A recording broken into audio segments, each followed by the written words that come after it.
दुश्मन को मारो कम, तड़पाओ ज्यादा। ये देश रहना चाहिए गैर बराबरी के खिलाफ इस लड़ाई में। नमस्कार, मैं हूं चित्रा त्रिपाठी और अब वक्त हो चला है जनहित का। ओरिएंट बेल टाइल्स स्टूडियो से आप देख रहे हैं एबीपी न्यूज। नमस्कार, मैं हूं चित्रा त्रिपाठी और आप देखना शुरू कर चुके हैं जनहित। क्या आपने किसी मुल्क को बर्बाद होते हुए देखा है? क्या आपने देखा है कि जब कोई मुल्क खुद को मिटाने पर आ जाए तो उसके शुरुआती लक्षण कैसे होते हैं? अगर नहीं देखा तो आज जनहित में जरूर देखेंगे। और इसीलिए आप देखेंगे क्योंकि पड़ोसी में ही नफरत और कट्टरता की बीमारी फैल रही है, तो उसके वायरस उड़कर हमारे घर में भी आ सकते हैं। सबसे पहले इस नफरत का वो हुजूम देखिए, क्योंकि इसे देखे बिना आपके लिए उस खतरे को भांपना कठिन होगा जो हमारे पड़ोस में हमारे ही लिए खड़ा हो रहा है। यह भारत का पश्चिमी पड़ोसी पाकिस्तान नहीं बल्कि पूर्व दिशा का पड़ोसी बांग्लादेश है, जिसका वजूद भारत की वजह से था। ढाका के माणिक मिया एवेन्यू पर यह हुजूम इस्लामिक कट्टरपंथी उस्मान हादी के जनाजे में जमा हुआ था। लाखों की भीड़ थी। यह फैन फॉलोइंग है उस उस्मान हादी की जिसे 13 दिसंबर को सरेआम सिर पर गोली मारी गई थी और 18 तारीख को इसकी मौत के बाद से बांग्लादेश में फिर हिंसा हो रही है। हिंदू निशाने पर हैं और आज उस्मान हादी के जनाजे में वही कट्टरपंथी जमातें जमा हुई जिन्होंने बांग्लादेश में नफरती हिंसा का नया राउंड शुरू किया है, जिन्होंने भारतीय हाई कमीशन पर अटैक किया और जो उस्मान हादी की हत्या पर हिंदुओं को निशाना बना रहे हैं। आज भी जनाजे में भारत विरोधी नारे लगा रहे थे। भारत के लिए यह भीड़ इसलिए भी गंभीरता से लेने लायक है क्योंकि ये सब कट्टरपंथी हैं और जिस सीढ़ी पर आकर ये खड़े हो चुके हैं, किसी के आतंकवादी बनने का सफर इसी सीढ़ी के आगे से शुरू होता है। उस्मान हादी कौन था और भारत के नजरिए से कैसा था, यह बात हम आपको आगे बताने वाले हैं, लेकिन उसके पहले एक और तस्वीर आपको गौर से देखनी चाहिए। कट्टरपंथी उस्मान हादी को सुपुर्दे खाक करने से पहले बांग्लादेश के संसद के कैंपस में उसकी आखिरी नमाज पढ़ी गई और उसकी मौत पर फूल और अपने आंसू चढ़ाने बांग्लादेश की सरकार के अंतरिम मुखिया मोहम्मद यूनुस भी पहुंचे।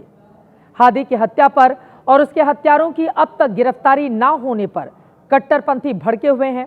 ऐसे में मोहम्मद यूनुस भी पूरे प्रोटेक्शन के साथ वहां पर पहुंचे और काफी देर तक रुके भी रहे।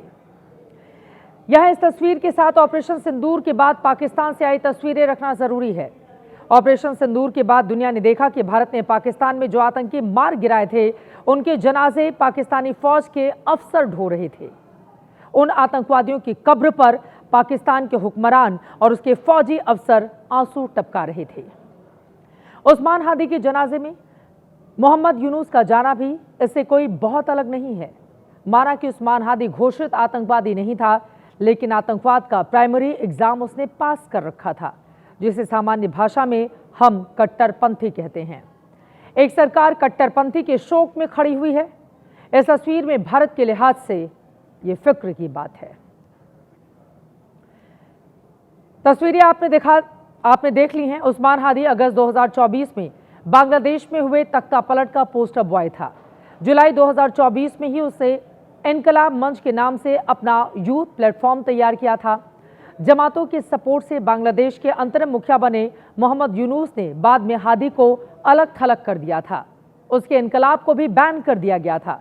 इसीलिए उस्मान हादी बांग्लादेश में होने जा रहे चुनाव में निर्दलीय उम्मीदवार खड़ा हुआ था। लेकिन चुनाव के ऐलान के अगले ही रोज उस्मान को सिर में गोलियां मार दी गईं। जमातों का गुस्सा शेख हसीना की पार्टी पर फूटा और शेख हसीना भारत की शरण में है। हालांकि शक किसी खुद यूनुस सरकार और उसके पाकिस्तानी गठजोड़ पर भी है, लेकिन इन सब के बीच कुछ सवाल हैं। क्या उस्मान हादी की हत्या के पीछे यूनुस सरकार ही तो नहीं है, क्योंकि उस्मान हादी यूनुस सरकार को चुनौती दे रहा था, या उस्मान हादी की हत्या पाकिस्तान की आईएसआई ने कराई है? साजिश ये तो नहीं कि हत्या का शक भारत पर जाए, हिंसा भड़के और भारत के भीतर भी माहौल खराब हो। अब एक और तस्वीर आपको दिखाते हैं और उस खतरनाक सोच को समझिए जिसकी तरफ बांग्लादेश जा रहा है। यह दिल्ली में बांग्लादेश का दूतावास है, जहां उस्मान हादी की मौत के मातम में बांग्लादेश का झंडा झुका दिया गया। दिमाग पर जोर डालिए कि आपने इसके पहले कब किसी देश को एक कट्टरपंथी की मौत को शहादत बताते हुए उस पर राष्ट्रीय मातम मनाने और उसके शान में देश का झंडा झुकते हुए देखा था। यह है कट्टरपंथी सोच का वो खतरा जो बांग्लादेश में बढ़ रहा है और ये बांग्लादेश हमारे पड़ोस में है। उस्मान हादी जो बांग्लादेश में कट्टरपंथ का उभरता चेहरा था, वो उस्मान हादी जिसकी जुबान भारत के खिलाफ जहरीली थी, वो उस्मान हादी जिसने भारत तोड़ने का नक्शा जारी किया था, उस्मान जिसका मंसूबा 7 सिस्टर स्टेट को ग्रेटर बांग्लादेश में लाना था। और क्या आप जानते हैं कि बांग्लादेश में इस्लामिक कट्टरपंथ के इस 34 वर्षीय मॉडल को कहां दफनाया गया? बांग्लादेश के राष्ट्रकवि काजी नजरुल इस्लाम की कब्र के एकदम बाजू में एक कट्टरपंथी को क्रांतिकारी के बराबर सम्मान दिया जा रहा है। इसलिए हमने कहा कि इस पड़ोसी पर नजर रखने की जरूरत है। अब बांग्लादेश में आगे किस तरह के हालात बनेंगे, इसकी हत्या का बदला किन लोगों से लिया जाएगा, उस्मान हादी के जो कट्टर समर्थक हैं वो अपनी सरकार पर दबाव कैसे बढ़ाएंगे, हर एक जानकारी खबर जैसे सामने आएगी आप तक पहुंचाते रहेंगे। खबरों में आगे बढ़ेंगे। एक मशहूर वेब सीरीज है जो यूपी के अपराध जगत को केंद्र में रखकर बनाई गई है। नाम है मिर्जापुर। इस फिल्म के मुख्य किरदार का नाम कालीन भैया है। आज इस कालीन भैया का रियल वर्जन कोडीन भैया के नाम से यूपी की सियासी पिक्चर में आ गया है। सवाल यह है कि आखिर ये कोडीन भैया हैं कौन? असल में कोडीन किसी व्यक्ति विशेष का नाम नहीं, बल्कि कोडीन वो दवा है जिसका इस्तेमाल करके नशे के सौदागर कफ सिरप का अवैध कारोबार कर रहे थे। यूपी में इसकी पोल खुली है तो समाजवादी पार्टी और भारतीय जनता पार्टी आमने सामने हैं। कल विधानसभा सत्र के पहले दिन सीएम योगी ने अखिलेश यादव पर हमला किया था। आज अखिलेश ने बाकायदा प्रेस कॉन्फ्रेंस करके पलटवार किया है। कल सीएम योगी आदित्यनाथ ने कोडीन का जिक्र करते हुए आरोप लगाया था कि समाजवादी पार्टी ही माफिया को संरक्षण देती है। योगी ने कफ सिरप कांड में दोषियों के खिलाफ कार्रवाई का भरोसा दिया था। आज अखिलेश यादव ने कहा है कि कफ सिरप वाले जो भी कालीन भैया हैं या कोडीन भैया, उनके खिलाफ बुलडोजर की कार्रवाई होनी चाहिए। समाजवादी पार्टी का बता रहे हैं, कालीन भैया, कोडीन भैया, जितने लोग हैं उन सब पे बुलडोजर चलना चाहिए। कालीन भैया, कोडीन भैया कहकर अखिलेश किसको टारगेट कर रहे हैं ये बेहतर उन्हीं को पता होगा। लेकिन बीजेपी ने गिरफ्तार कुछ आरोपियों की तस्वीर जारी करके अखिलेश यादव के तार कोडीन कांड से जोड़े हैं। कल डिप्टी सीएम केशव प्रसाद मौर्य और ब्रजेश पाठक ने बर्खास्त सिपाही आलोक सिंह के साथ अखिलेश की एक तस्वीर जारी करके सवाल पूछा था, तो आज मंत्री सुरेश खन्ना ने एक और तस्वीर जारी की है। आरोपी राहुल के साथ अखिलेश की ये तस्वीरें हैं। इस मुद्दे पर वार पलटवार चल रहा है। आज केशव प्रसाद मौर्य ने कहा है कि कोडीन कफ सिरप के दोषियों को उल्टा लटकाया जाएगा। समाजवादी पार्टी के महासचिव शिवपाल सिंह यादव ने कहा है कि सरकार के संरक्षण के बिना इतना बड़ा घोटाला नहीं हो सकता। तो मंत्री ओम प्रकाश राजभर कह रहे हैं कि जितने भी माफिया थे उन्हें शरण देने वाली समाजवादी पार्टी है। जबकि पलटवार में कांग्रेस के प्रदेश अध्यक्ष अजय राय का कहना है कि आरोपियों के बैंक खाते सार्वजनिक होने चाहिए।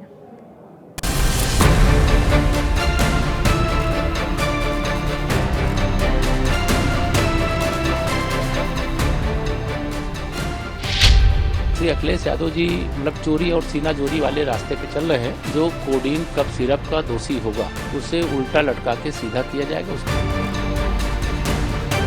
जो लोग पकड़े गए उनका संबंध कहीं न कहीं समाजवादी पार्टी के लोगों से, और इसीलिए वो ज़्यादा बोल रहे हैं। उस काम में वो सब माहिर है। समाजवादी पार्टी के बहुत लोग इसमें इन्वॉल्व हैं। जांच हो रही है, जांच के बाद देखिएगा ना, नाम सामने आएगा। ये जो कोडीन कफ सिरप युक्त लोग हैं, जो भाजपा पूरी युक्त हो गई है कफ सिरप पीकर, उसके ऊपर बुलडोजर क्यों नहीं चल रहा है? अभी तक क्यों बंद पड़ा है? इसका डीजल खत्म हो गया, यह विंटर वेकेशन पे है।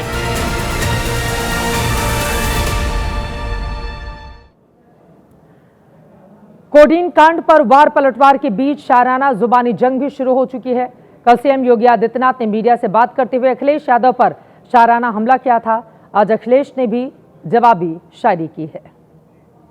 जो सपा प्रमुख के द्वारा कहा जा रहा है ये वही स्थिति है कि यही कसूर मैं बार बार करता रहा, धूल चेहरे पर थी और आईना साफ करता रहा। अपना चेहरा न पहुंचा गया आपसे, आईना बेवजह तोड़कर रख दिया। अब कोडीन का ये नेटवर्क कितना बड़ा है, किस तरह के लोग इसमें शामिल हैं, इस सवाल का जवाब इस रिपोर्ट में देखिए और कोडीन कांड की पूरी ABCD समझिए।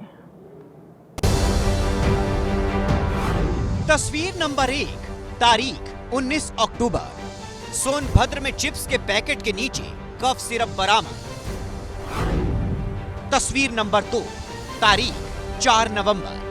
गाजियाबाद में चूने से लदे ट्रक से कफ सिरप जब्त। तस्वीर नंबर 3, तारीख 19 नवंबर। वाराणसी में एक बेसमेंट से मिली लाखों कफ सिरप की शीशियां। कोडीन कांड की ये 3 तस्वीरें नहीं बल्कि वो 3 कड़ियां हैं जो एक दूसरे से जुड़ती हुई राज्य की सबसे बड़ी सियासी विवाद की तस्वीर बन चुकी हैं। काले कारोबार की पूरी कुंडली खोल रही हैं। कहीं चावल की बोरी तो कहीं चूने की, कहीं चिप्स तो कहीं नमकीन का पैकेट। कोडीन कफ सिरप को इसी तरह से खपाया जा रहा था। यूपी से ऑपरेट हो रहा ये नेटवर्क बिहार, झारखंड, बंगाल, असम, नेपाल और बांग्लादेश तक फैला हुआ था।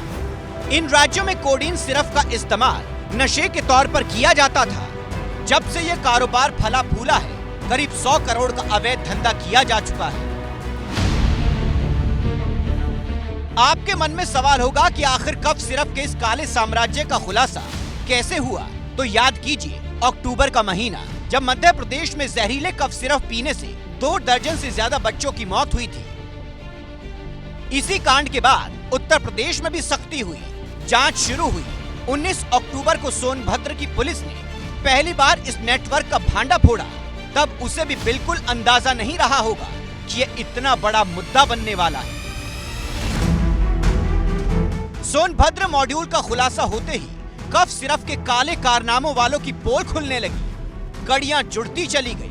27 नवंबर को अमित सिंह टाटा नाम के आरोपी को धर लिया गया, जो इस कोडीन नेटवर्क का सेकंड इन कमांड है। उसके बयान ने पुलिस के होश उड़ा दिए। इसी के 4-5 दिन बाद पुलिस ने बर्खास्त सिपाही आलोक सिंह को भी गिरफ्तार किया, जो कि इस कोडीन नेटवर्क का अहम किरदार माना जा रहा था। अमित टाटा और आलोक सिंह का राजनीतिक कनेक्शन सामने आ चुका है। अमित टाटा की तस्वीरें पूर्व सांसद धनंजय सिंह के साथ, तो आलोक सिंह की तस्वीर अखिलेश यादव के साथ मार्केट में आ चुकी है। 12 दिसंबर को इस मामले में तफ्तीश के लिए ईडी की एंट्री हुई। तब जाकर आलोक सिंह के लखनऊ में बने इस महलनुमा घर का खुलासा हुआ। काली कमाई से खड़े किए गए आरोपियों के साम्राज्य पर अब बुलडोजर चलाने की मांग अखिलेश यादव कर रहे हैं। कि जिनको आप समाजवादी पार्टी का बता रहे हैं, कालीन भैया, कोडीन भैया, जितने लोग हैं उन सब पे बुलडोजर चलना चाहिए। इस मामले में पुलिस को अभी मुख्य आरोपी शुभम जायसवाल की तलाश है, जो विदेश भाग चुका है। अब कहानी यह है कि कोडीन जो दवा है उसे बिना डॉक्टर की पर्ची के खरीद या बेच नहीं सकते। कोडीन का इस्तेमाल हल्के, मध्यम दर्द और तेज सूखी खांसी को कम करने के लिए किया जाता है, लेकिन इसके ज्यादा इस्तेमाल से लत लगने का खतरा होता है। कोडीन रैकेट चलाने वाले नशे के लिए इसकी स्मगलिंग कर रहे थे। हिमाचल की फार्मा कंपनियों से कोडीन मंगवाते। झारखंड में शाली ट्रेडर्स के नाम से फर्म खोल रखी थी। फर्जी फर्म के जरिए कोडीन दवा की खरीद करते। यूपी के अलग अलग शहरों में कोडीन का गोदाम बना रखा था। इन्हीं गोदामों में नशे की शीशियों को पैक करने का काम किया जाता। खाने पीने के पैकेट और बोरियों में इसकी स्मगलिंग की जा रही थी। देश के अलग अलग हिस्सों में इसके साथ ही नेपाल, बांग्लादेश में भी इसकी बाकायदा तस्करी की जा रही थी। फर्जी कागजात के जरिए पूरा कारोबार करते। इस पूरे नेटवर्क का कागज पर मास्टरमाइंड शुभम जायसवाल नाम का शख्स है, जिसके दुबई में छिपे होने की आशंका है। इसके बाकी साथी पकड़े जा चुके हैं। नेटवर्क का भांडा फूट चुका है। समाजवादी पार्टी के कुछ नेता शुभम के पिता के फर्म से जुड़े हुए बताए जा रहे हैं। यूपी के 33 जिलों में से नेटवर्क चलाया जा रहा था। 140 फर्मों के खिलाफ केस दर्ज किया गया है। 133 शैल कंपनियों के नाम भी इसमें शामिल हैं। 1000 करोड़ का ये पूरा का पूरा मामला बताया जा रहा है। फिलहाल इस पर राजनीति जारी है और अब देखिए अभी इसमें और कितने पन्ने आगे खुलेंगे। खबरों में आगे बढ़ते हुए प्रधानमंत्री नरेंद्र मोदी आज पश्चिम बंगाल के दौरे पर थे। नादिया में उनकी विशाल रैली होनी थी, लेकिन कोहरे की वजह से प्रधानमंत्री का हेलीकॉप्टर आधे रास्ते से ही लौट गया। पीएम मोदी ने कोलकाता लौटकर ऑडियो कॉन्फ्रेंसिंग के जरिए नादिया की रैली को संबोधित किया। पीएम के संबोधन से जो शब्द बाण निकले हैं उसे बंगाल विधानसभा चुनाव की बिसात के तौर पर भी देखा जा सकता है, जिसके अस्त्र कुछ इस तरह के हैं। पहला घुसपैठ, दूसरा बंगाली अस्मिता, तीसरा मतुआ समाज, चौथा महाजंगल राज और पांचवा भ्रष्टाचार। पश्चिम बंगाल में योजनाओं का शुभारंभ कर प्रधानमंत्री मोदी ने सबसे आखिर में जिस मुद्दे को छुआ उसकी चर्चा सबसे ज्यादा है। उन्होंने टीएमसी पर सीधे सीधे घुसपैठियों को पनाह देने के आरोप लगाए। टीएमसी घुसपैठियों को बचाने के लिए पूरा जोर लगा रही है। बीजेपी जब घुसपैठियों का सवाल उठाती है तो टीएमसी के नेता हमें गालियां देते हैं। मैंने अभी सोशल मीडिया में देखा, कुछ जगह पर कुछ लोगों ने बोर्ड लगाया है, गो बैक मोदी। अच्छा होता बंगाल की हर गली में, हर खंबे पर यह लिखा जाता कि गो बैक घुसपैठिए, गो बैक घुसपैठिए। लेकिन दुर्भाग्य देखिए, गो बैक मोदी के लिए बंगाल की जनता के विरोधी नारे लगा रहे हैं, लेकिन गो बैक घुसपैठियों के लिए वे चुप हो जाते हैं। प्रधानमंत्री ने भाषण के दौरान जिस पोस्टर का जिक्र किया वो पोस्टर नादिया में टीएमसी की ओर से लगाया गया था। उस पर मोदी गो बैक लिखा था। मोदी गो बैक मतलब वापस जाओ। लेकिन पीएम मोदी की सभा से पहले पार्टी के कार्यकर्ताओं ने उस पोस्टर को उखाड़ दिया। ये तस्वीरें आप उसी वक्त की देख रहे हैं। बिहार विजय के संबोधन में भी प्रधानमंत्री ने बीजेपी कार्यकर्ताओं के सामने बंगाल जीतने का लक्ष्य रखा था। आज एक बार फिर पीएम ने 14 नवंबर की बात दोहराई और 14 साल के ममता राज को महाजंगल राज करार दिया। बिहार ने बंगाल में भाजपा की विजय का रास्ता भी बना दिया है। बिहार ने जंगल राज को एक स्वर से नकार दिया है। 20 साल बाद भी भाजपा एनडीए को पहले से भी अधिक सीटें दी हैं। अब पश्चिम बंगाल में जो महाजंगल राज चल रहा है उससे हमें मुक्ति पानी है। इसके साथ ही प्रधानमंत्री ने राष्ट्रगीत से बंगाली अस्मिता के तार जोड़े। पीएम ने बंकिम चंद्र चटर्जी और चैतन्य प्रभु जैसी महान विभूतियों को याद किया। साथ ही मतुआ समाज से आने वाले हरिचंद ठाकुर, गुरुचंद ठाकुर और कुल माता बोरोमा को भी नमन किया। मतुआ समुदाय बंगाली अस्मिता कानून व्यवस्था के जरिए बीजेपी बंगाल के किले में सेंध लगाने की कोशिश कर रही है।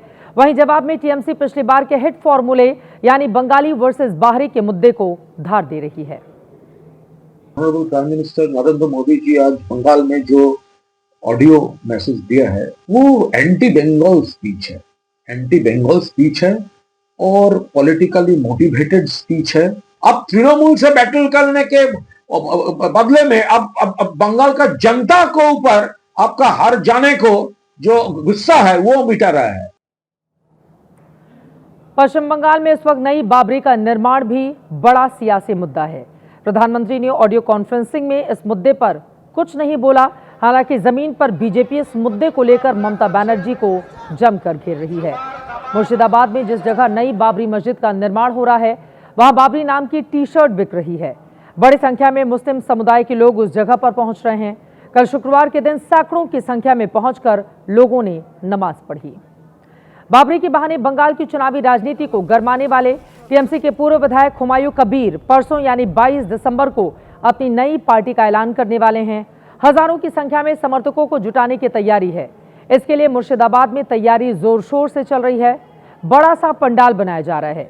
माना जा रहा है कि हुमायूं कबीर ओवैसी की पार्टी MIM के साथ गठबंधन करके चुनाव लड़ेंगे। ये मेरा नया पार्टी जो ओपन कर रहा है, वो पार्टी को एक रैली करके आम जनता को, आबादी को सामने रख के मेरा 4 लाख लोगों को इकट्ठा करके मेरा मुर्शिदाबाद से शुरू करेंगे। जो चुनाव आएगी 2026 में, तो मैं 294 जो सीट है, यहाँ से मैं कम से कम 90 से 100 सीट जीत हासिल करेगी और वो निर्णायक शक्ति मेरा पास ही रहेगी। चलिए पश्चिम बंगाल से बढ़ते हैं आगे। खबर मध्य प्रदेश से। पिछले महीने ही मोहन यादव सरकार के एक IAS अफसर ने आरक्षण की पैरवी करते हुए ब्राह्मणों पर बेहद शर्मनाक टिप्पणी करके बवाल खड़ा कर दिया था। लेकिन अब MP की ही एक और IAS अफसर जातिवाद पर अपने बयान से विवादों में आ गई हैं। पूरा का पूरा मामला है क्या और IAS अधिकारियों को ऐसा क्या हो गया है? जातिवाद की जकड़न में वो क्यों आ गए हैं? इतनी पढ़ाई लिखाई करके इतनी संकीर्ण सोच उनके दिमाग में कहां से भर गई है? पूरा मामला देखिए। हमारे बच्चों को बताना पड़ेगा कि हम आदिवासी हैं, हम SC समुदाय, हमारी जाति क्या है। जातिगत पहचान और जातिवादी होना आज के समाज की, आज के समय की सबसे बड़ी मांग है। नाम मीनाक्षी सिंह, पद मध्य प्रदेश में IAS अफसर। लेकिन सार्वजनिक मंच से इस महिला अफसर ने जातिवाद का महिमा मंडन करते हुए जो बात कही, उसने एक बार फिर मध्य प्रदेश की अफसरशाही में फैलती जातिवाद सोच को सामने ला दिया। दरअसल मीनाक्षी सिंह ने जात पात की दरार चौड़ी करते हुए जातीय पहचान को पिछड़े और दलित समाज के लिए सबसे जरूरी बता दिया। आप देखते होंगे सवर्ण समाज को सरनेम देख देख करके लोग उनका पक्षपात करते हैं। ये जातिवादी मानसिकता हमारे लिए जरूरी है। हम लोग अपने लोगों को ढूंढें और अपने लोगों को मदद करें। सोशल मीडिया पर वायरल हो रहा ये बयान IAS अफसर मीनाक्षी सिंह ने 23 नवंबर को आयोजित हुए कार्यक्रम में दिया था, जिसमें मध्य प्रदेश के एक और IAS अफसर संतोष वर्मा ने आरक्षण की वकालत करते हुए ब्राह्मण समाज की बेटियों पर आपत्तिजनक टिप्पणी की थी। एक परिवार में एक व्यक्ति को आरक्षण मिलना चाहिए, जब तक कि मेरे बेटे को कोई ब्राह्मण अपनी बेटी दान नहीं करते या उसका संबंध नहीं बना। संतोष वर्मा के इसी आपत्तिजनक बयान के बाद नाराज ब्राह्मण समाज ने बीते रविवार को राजधानी भोपाल में जोरदार प्रदर्शन करते हुए IAS अफसर के खिलाफ कार्रवाई की मांग की थी। इसी विरोध के चलते मुख्यमंत्री मोहन यादव ने संतोष वर्मा को कृषि विभाग के उप सचिव पद से हटा दिया था। वहीं इन बेलगाम अफसरों के बहाने विपक्ष अब सरकार पर हमलावर है। संगठनों ने मांग की है कि इनके खिलाफ एक्शन होना चाहिए, लेकिन मध्य प्रदेश की सरकार उसमें ढील बरत रही है। अगर एक आध कोई एक्शन इस तरह के वक्तव्य पे हो जाए तो मैं समझता हूँ कि ये सब चीजें वहीं रुक सकती हैं। लेकिन अब मीनाक्षी सिंह का बयान वायरल होने के बाद सवाल उठने लगे हैं कि आखिर मध्य प्रदेश की अफसरशाही में ऐसे कितने बेलगाम अफसर हैं जो जिम्मेदार पद की निष्पक्षता पर सवालिया निशान लगाते हुए समाज में जाति वाले जहर के बीज बो रहे हैं। इन दोनों अफसरों के बारे में सोशल मीडिया पर चल रहा है कि मध्य प्रदेश में पढ़े लिखे जाहिल अफसरों की जमात बढ़ती भी चली जा रही है। मोहन यादव सरकार इनकी जुबान पर कैसे लगाएगी लगाम, ये देखना महत्वपूर्ण रहेगा। IAS की जिंदगी काटने वाले लोगों को राजनीतिक बयान या इस तरह के बड़बोले बयान कतई शोभा नहीं देते। खबरों में आगे बढ़ेंगे। जी राम जी बिल संसद के दोनों सदनों में पारित हो गया।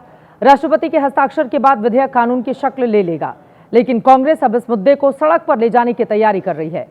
सोनिया गांधी ने 3 मिनट 43 सेकंड का वीडियो संदेश जारी कर नई रोजगार योजना को काला कानून बताकर सड़क तक लड़ाई ले जाने का ऐलान किया है।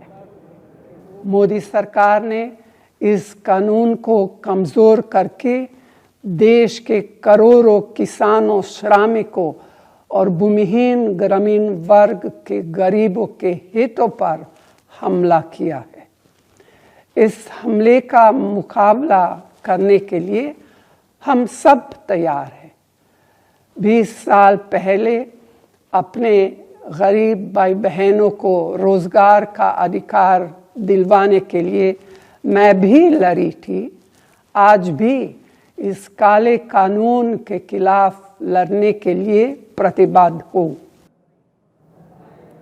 इसी नए बिल पर मैंने कृषि मंत्री शिवराज सिंह चौहान से खास बातचीत की, जिन्होंने योजनाओं के नाम को लेकर गांधी परिवार को कटघरे में खड़ा किया है। जवाहर रोजगार योजना तो कांग्रेस की सरकार ने बनाई थी, यूपीए की सरकार ने। फिर जवाहर रोजगार योजना का नाम बदल के नरेगा कर दिया। फिर नरेगा से जब ध्यान में आया कि नहीं ये 2009 आ रहा है तो महात्मा गांधी जी के नाम का कुछ लाभ मिल सकता है चुनाव में, तो आपने महात्मा गांधी जी के नाम पर रख दिया। जवाहरलाल जी के, श्रद्धेय नेहरू जी के नाम पर जो योजना थी उसका नाम आपने बदल के नरेगा किया, तो क्या पंडित जवाहरलाल नेहरू जी का अपमान हो गया? कोई नई योजना आती है तो उसका नया स्वरूप भी होता है, नया नाम भी होता है, लेकिन इस नाम में बापू के आदर्श समाहित है। रात 10:30 बजे कृषि मंत्री शिवराज सिंह चौहान का पूरा इंटरव्यू चर्चा विचित्रा में आप जरूर देखिएगा। आगे बढ़ते हुए अब वक्त हो चला है जनहित स्पेशल का। देश में इन दिनों हिजाब पर हंगामा बेहिसाब है।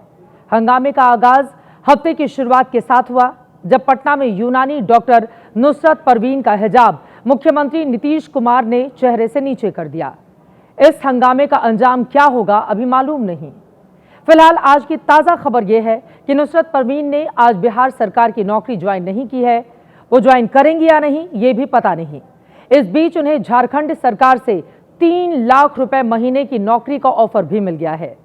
अब ये ऑफर उन्हें कबूल होगा या फिर पटना के सरकारी अस्पताल में ही वो 32,000 रुपए महीने वाली नौकरी ज्वाइन करेंगी, इसके जवाब का इंतजार है। इन सब के बीच बिहार सरकार ने आयुष डॉक्टरों की ज्वाइनिंग डेट 31 दिसंबर तक बढ़ा दी है।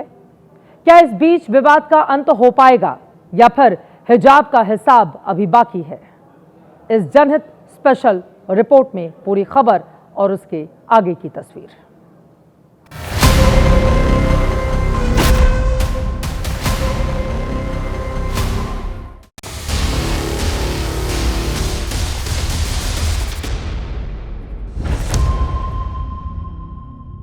नुसरत परवीन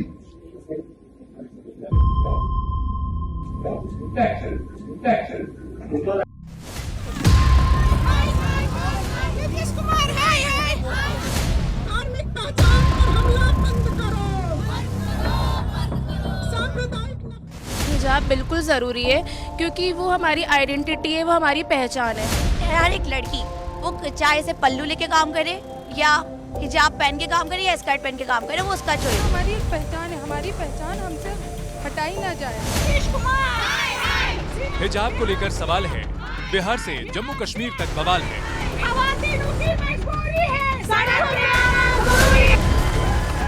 आज से 3 साल पहले साल 2022 में हिजाब को लेकर मुस्लिम देश ईरान में बड़ा बवाल हुआ था। वहाँ की लड़कियों ने हिजाब से आजादी के लिए गोलियां खाई थी, जान दी थी।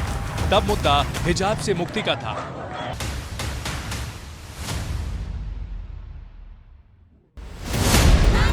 लेकिन 3 साल बाद भारत में हिजाब को लेकर ठीक उल्टी गंगा बहने लगी है।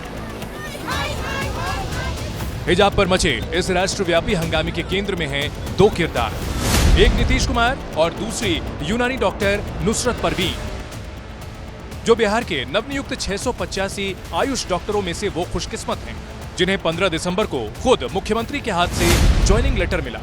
लेकिन फोटोग्राफी के दौरान नीतीश कुमार ने नुसरत का हिजाब खींच दिया और मच गया अखिल भारतीय बवाल।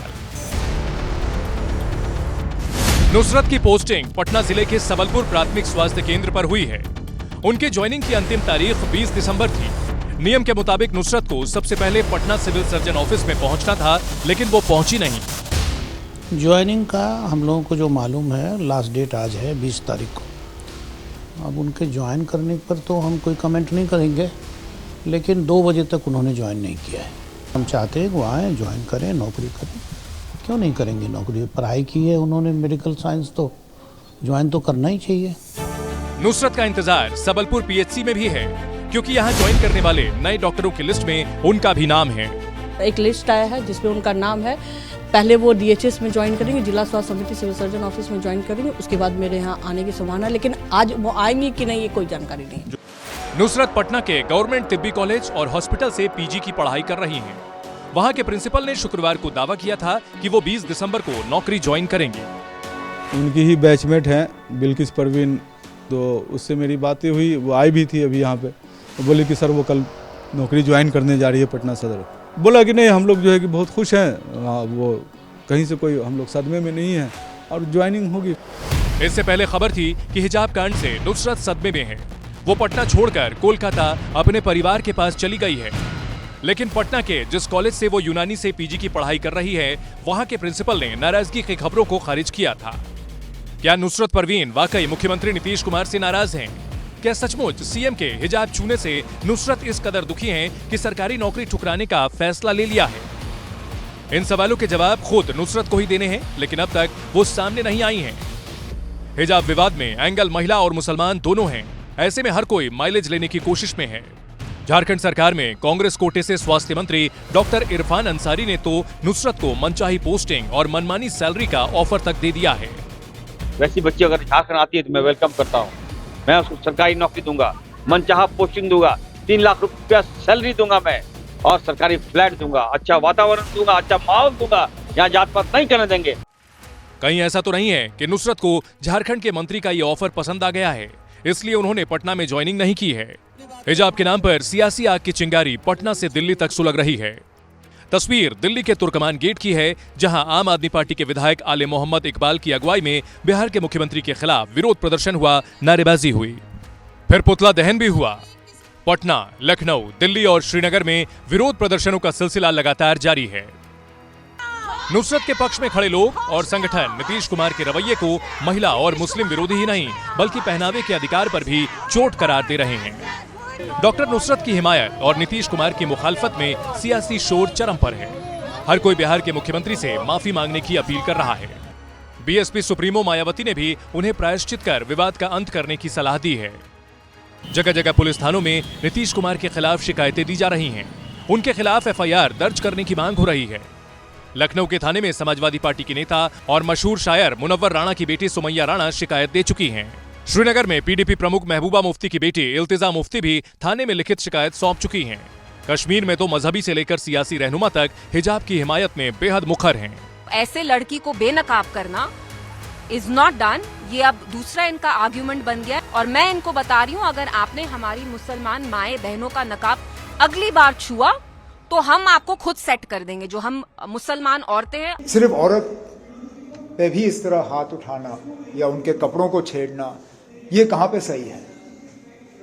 क्या आप ये करते? नहीं, मैं कभी ये नहीं करता। तो उन्हें क्या जरूरत महसूस हुई कि किसी औरत के कपड़ों पे वो हाथ लगाए? इन सब के बीच आग में घी डालने जैसा काम उन बयानों ने भी किया है जिनमें केंद्रीय मंत्री गिरिराज सिंह की ओर से हिजाब कांड से नाराज डॉक्टर नुसरत के नौकरी नहीं ज्वाइन करने पर उन्हें जहन्नुम में जाने की नसीहत दे दी गई। नीतीश कुमार ने सही किया, नीतीश कुमार ने सही किया। लड़की कह रही है कि अब नौकरी रिफ्यूज कर दी उसने। वो रिफ्यूज करे या जहन्नुम में जाए, जहन्नुम में जाए। तो यूपी सरकार में निषाद पार्टी के मंत्री संजय निषाद ने मर्यादा की लक्ष्मण रेखा ही लांघ दी। आदमी है ना, पीछे नहीं पड़ जाना चाहिए। छू दिया नकाब तो इतना हो गया, कहीं और छूते तब क्या हो जाता। विवाद बढ़ा तो संजय निषाद ने सफाई में पारंपरिक लाइन दोहराई। कहा कि उनका इरादा किसी की भावनाओं को आहत करना नहीं था, लेकिन विपक्षी दल और खासकर मुस्लिम नेता गिरिराज सिंह और संजय निषाद पर आग बबूला हैं। जो गिरिराज सिंह जैसे जो बीजेपी के लीडर हैं, वो यहाँ कौरव राज बनाना चाहते हैं। राम राज नहीं, कौरव राज, जिसमें कौरवों ने द्रौपदी का बड़ी महफिल में कपड़े उतारे दिए थे। इम्तियाज जलील का जवाब सुन। तू उत्तर प्रदेश का मंत्री होगा, अगर तू ये समझ रहा है कि तू मेरी बच्ची को कहीं हाथ लगा देगा और हम खामोश बैठेंगे, अगर तू हमारे सामने होता तो तेरा हाथ तोड़कर दूसरे हाथ में दे डालते हम। देश के अलग अलग शहरों के तमाम थानों में नीतीश कुमार के खिलाफ एफआईआर दर्ज करने की अर्जियां दी गई हैं, तो अब बिहार में मुजफ्फरपुर के सीजीएम कोर्ट में मुख्यमंत्री नीतीश और यूपी के मंत्री संजय निषाद के खिलाफ मुकदमा दर्ज करने की शिकायत दी गई है। नुसरत परवीन के हिजाब को नीचे करने पर लोगों की राय बटी हुई है। एक पक्ष का मानना है नीतीश कुमार का इरादा कतई गलत नहीं था, उन्होंने सिर्फ अच्छी तस्वीर की खातिर नुसरत का हिजाब नीचे किया, जबकि दूसरा पक्ष मुख्यमंत्री के इरादे पर सवाल खड़े कर रहा है। ऐसे लोग इसे मुस्लिम महिला की अस्मिता पर चोट बता रहे हैं। लेकिन बड़ा सवाल यह है, नीतीश कुमार खुद सामने आकर विवाद का अंत तुरंत क्यों नहीं कर देते? वो हंगामे के इस अध्याय पर पूर्ण विराम कब लगाएंगे?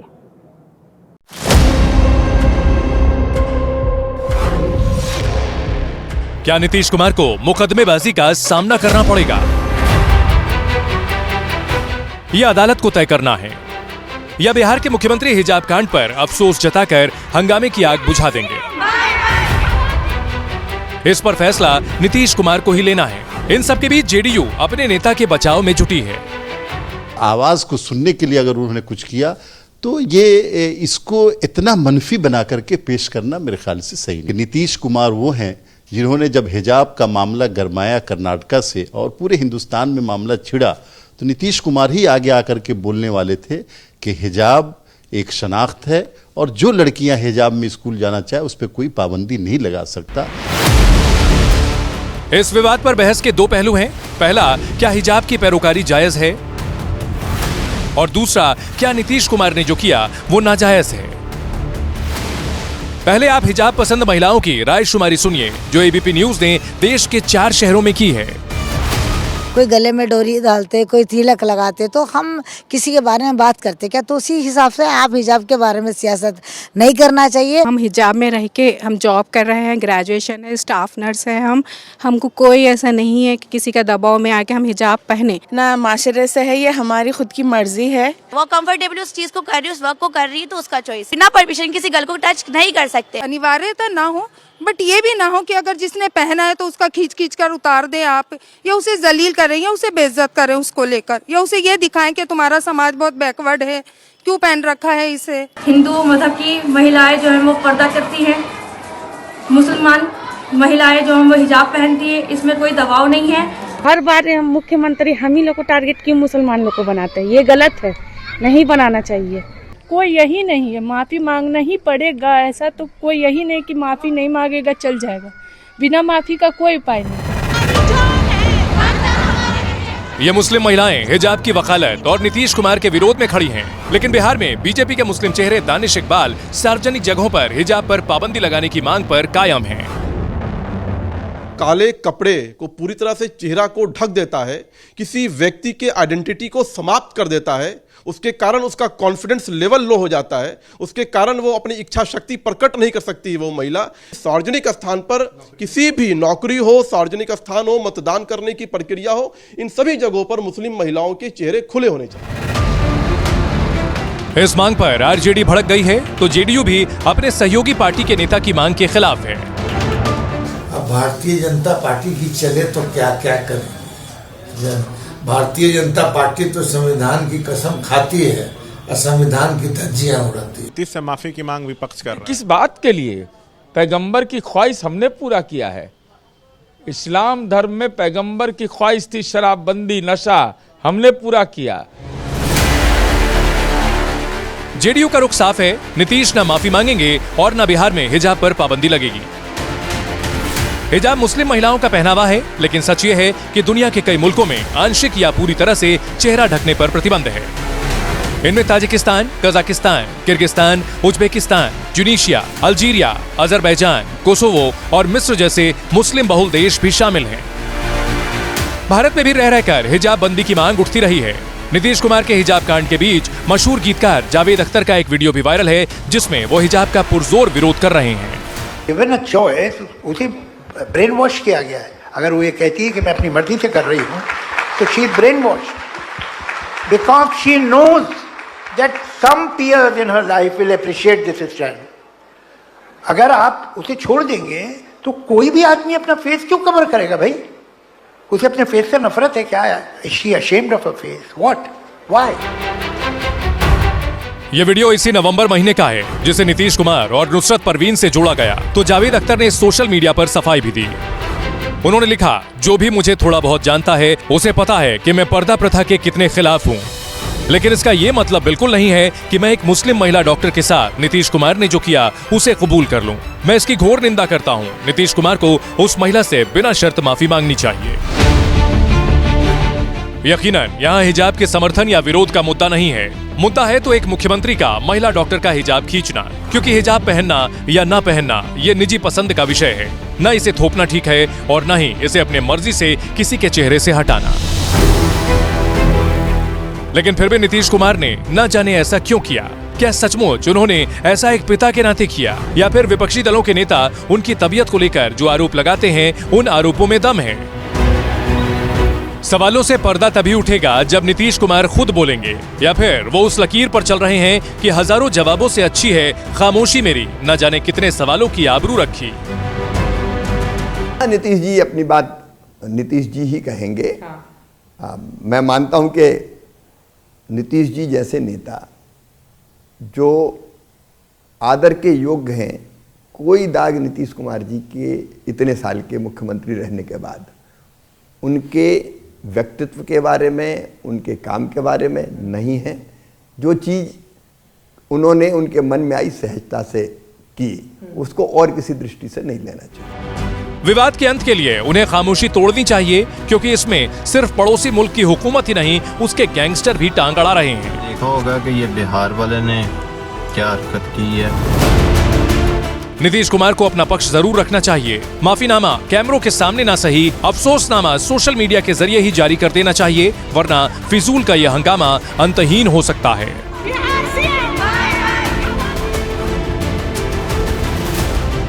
आज का जनहित मंत्र: बुरे लोगों की जीत तभी तय हो जाती है जब सही लोग बुराई पर मौन साध लेते हैं।